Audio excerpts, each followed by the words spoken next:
Wait. Oh, there we go. What's up, guys? Thursday.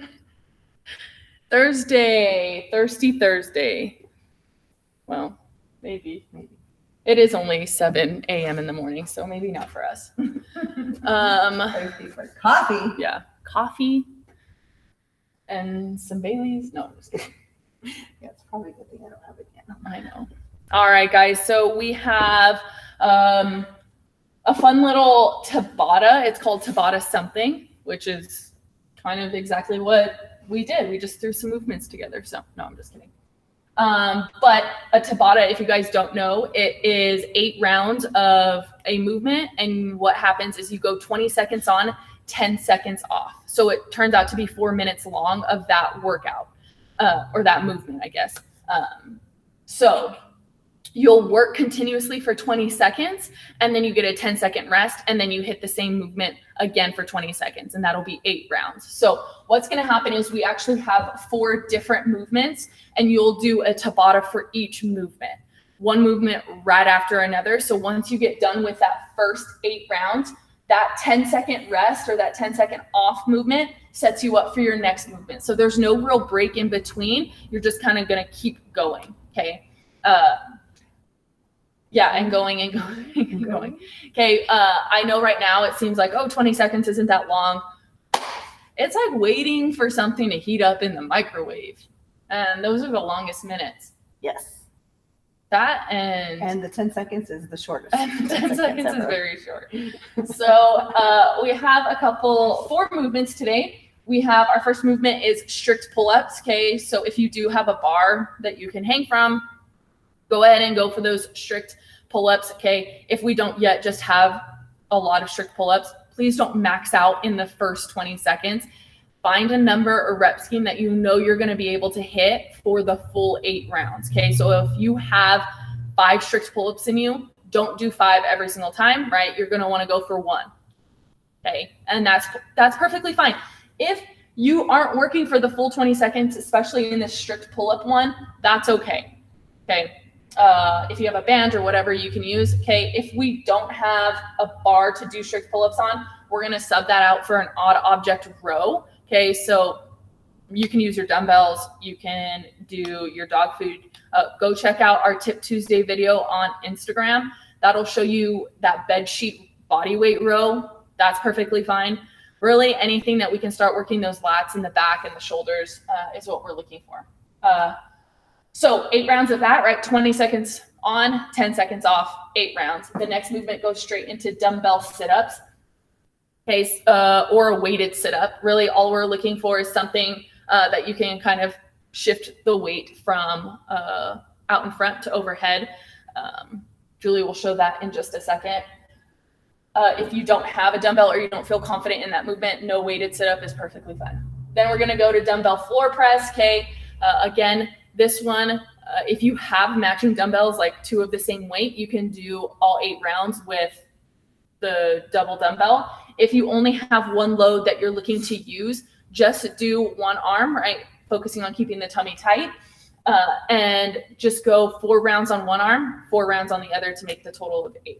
And then last but not least, we'll have skater plyos. These guys are pretty gnarly on the booty, and they will get your heart rate up for sure. And we'll show you some scaling for that once we get through that movement prep. So for our warm up, guys, you're going to go same kind of style where it's 20 seconds on, 10 seconds off. But this time we're just going to move through the line 3 times.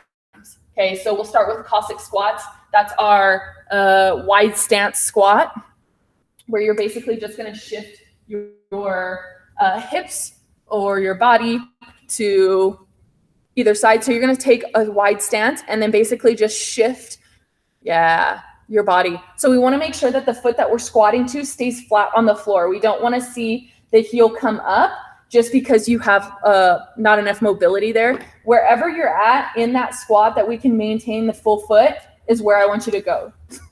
So even if it's only like just to that like kind of quarter squat, that's fine. We're just shifting the weight from foot to foot and maintaining that nice tension there. So we'll do that. We'll go into push up to down dog. Again, we're going 20 seconds on, 10 seconds off. push-ups to down dog. We know this one, our true and tried. Okay, then we'll go into sit-ups, just regular sit-ups. Feet can be out front. They can be in the diamond. They can really do whatever they want. And then the last little one is our hollow hold, that nice hollow position. Remember, toes and nose should be equal. If the feet are higher than the head, no longer a hollow, that's more of like an L, okay? And then hands overhead. Remember, if we need to shorten anything to make it a little bit easier, our main concern is just that low back or belly button all the way down to the ground, okay? So you'll go through that 3 times for the warm-up. Then we'll go into mobility. We'll start with that frog pose, opening up the hips, opening up, okay? Yep, so just like a little froggy, knees apart, okay? If you need to pad your knees with something, go ahead.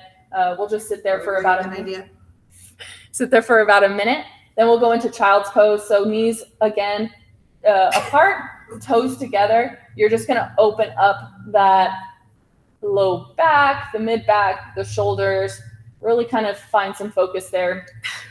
After a minute of that, guys, we'll go into movement prep. So we have a few focuses today. For the pull-ups, we want to make sure that even if you're doing rows too, we just want you to focus on one specific thing, whether that be your hollow position, okay? It could be your elbows and what they're doing, okay? Getting full range of motion with whatever movement you have, okay? Or your scap activation. So focus on one of those things, and throughout the whole Tabata, we want you to make sure that that is perfect, okay? Again, I know the clump of it and trying to focus on all of it at one time gets a little frustrating. So if we choose something every day to kind of really narrow in on and perfect that, then that's not going to be top of mind because we'll have that perfected, and then we can focus on something else the next time. So even if you're doing rows, remember we always want that hollow body, right? We always want the elbows to come back. Same thing if we're doing pull-ups, okay? Full range of motion, meaning that we're getting all the way from full extension, okay? And then None of that. None of the little, yeah. So even if you have like a lat pull down machine too, guys, making sure that it's a strict motion and you're not just doing the Humpty Hump, we'll be good too. So if we are doing like bent over rows or odd object rows, remember just focusing on that back, okay? And making sure that we're pulling the dumbbell or that object to about the belly button height. If you're going to like your nipple, that shoulder is kind of compromised and we're not gonna get the lat activation that we would want. All right, moving on to our sit-ups, okay? For one, especially when we're adding weight, one, we just need to be comfortable in whatever position we choose, okay? But two, just making sure that the low back stays grounded. One of the big faults that we see is whenever we go into that extension, people lift their hips up and then try to drive them down. What we want to do is really start focusing on the low back and keeping that guy tucked so that we can get a nice strict kind of movement. Especially with the weight overhead, we're not going to be able to use our arms like we would in an ab mat sit-up because the weight is going to be over us. So if you have one dumbbell, okay, go ahead and just hold it by its head. You're going to have a locked out arm position where the wrists are directly over the shoulders, okay, in this lying position. When Julie starts to sit up with her abs, right, no arm movement here, she's just going to shift the arms into an overhead position. So arm movement is from out in front to overhead, just like we would want. So we want the dumbbells to always stay facing the roof or the sky, okay? If you have 2 matching dumbbells that you would like to use, okay, you would just hold them same way, but one in each arm. What I don't want you guys to do is get carried away with thinking that you're gonna be able to do 8 rounds of weighted ab mat sit-ups with 50 pounds in each hand, okay? That's unrealistic and, well, I mean, just not gonna happen. Don't do it, okay? So what I'd rather see, or what we'd rather see, is you guys working with a load that feels quite easy at the beginning, because again, that stimulus that we're looking for is continuous movement across the 20 seconds for all 8 rounds. Okay, so we don't want to see you move really great for the first 20 seconds and then for the remaining rounds only get 1 or 2 in because you're like, whoa, that was so hard. Okay, so even something like way light, like yeah, an ab mat or a pillow or something. The stimulus is going to be so different than regular ab mat sit-ups anyways, because it's going to be more of a strict movement, and we're having to stabilize our arms as well as move our body too. So it's going to be tough regardless, even if you were to just do ab mat sit-ups with your arms with nothing in your hands. Okay, so that's our dumbbell sit-up, and then we're going to go into a floor press. Okay, so Julie will lay down just like she would and get set up for that ab mat sit-up. Okay, the floor press is you're only having what'd you say? Yeah. Is kind of a limited range of motion, because obviously you're laying on the floor and your elbow's not going to be able to go down like it would for a traditional bench press where your elbows can go behind you. Okay, but this works that nice sticky point where usually we get stuck on during a bench press. So elbow traces at about a 45-degree angle to the outside of the body. It will stop, and then she will strict press it back up. What we don't want to see is the slam on the floor, okay? We want to make sure that we maintain a tight belly and that we're not shifting our weight or trying to kind of, get momentum from that. If we can keep our core tight, midline stabilization is the most important with everything, but it's just going to train us to be able to use that single arm a little bit better. Again, if you have matching dumbbells, more than welcome to do both at a time. If you only have one that you would like to use, then just do 4 rounds on one arm, and then the next 4 rounds, do it on the other. Okay, pretty simple here. Just making sure that we are locking out at the top as well. Our next one will be the skater plyos. Okay, these ones I don't think we've done ever in class.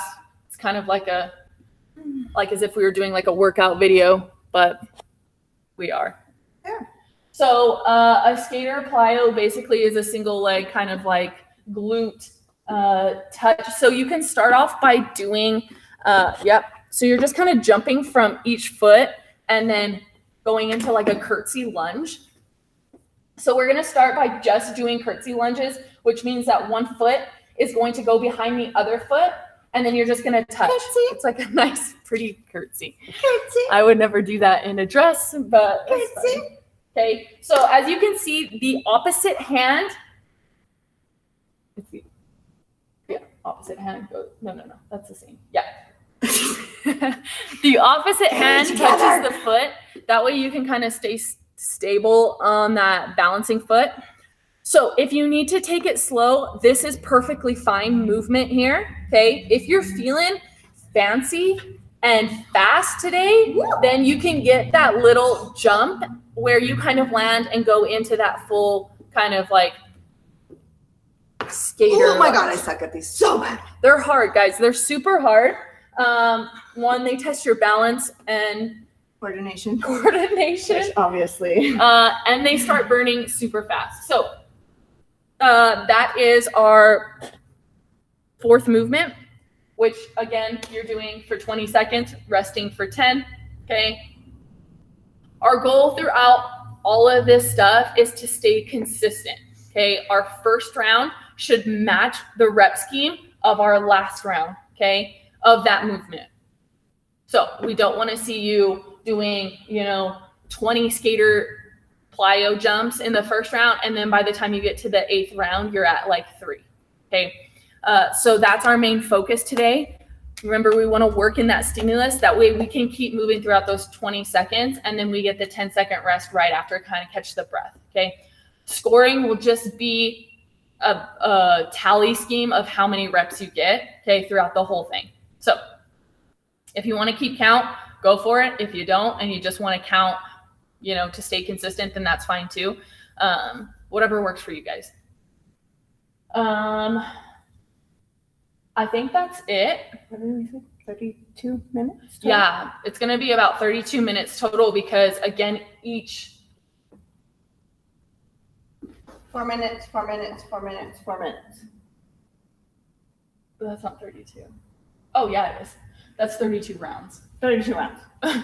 We were setting the interval style clock. So minutes-wise, each... We know what we're doing, people. It's not going to be 32 minutes for 16 minutes. 24. No. Oh my God. 4. 16. 4. 16. 16. 16 minutes total. What? We can math. We can math. We're CrossFit coaches. That's about it. So that's what you guys got today. Have fun. Happy Good birthday. luck. Remember, mobility and after parties are on Sugar Wad. And go back and look at our Tip Tuesday for some try this and Tip Tuesday stuff on bodyweight rows and things you can do. Bye guys. Have fun.